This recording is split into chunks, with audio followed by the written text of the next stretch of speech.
رمضان كريم عليكم. اخترت أول وصفة تكون سودانية وتراثية، مشبعة جدا ولذيذة، وطعمها ما تتخيل حلو كيف. ما كل الناس بتعرفها، هي اسمها بليلة المليل أو الفريك. لكن انتبهوا، هو ما فريك القمح، ما عنده علاقة بفريك القمح خالص. هو عبارة عن عيش الذرة الأخضر اللي قبل ما يستوي بيتمجد بطريقة كده معينة وبيتجفف وبيكون جاهز.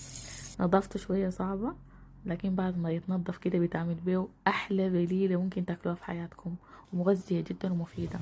بعد ما ننضفه بنسلقه كده في موية، ما بيحتاج زمن كتير، بتكون الحباية نقطت. بنضيف له ملح، بعدين ممكن نضيف له سمين وسكر. حلو شديد يا اخوان، ما تتخيل رهيب كيف. او ممكن مكسرات، او ممكن تحطوا عليه تمر او بلح. رهيبة.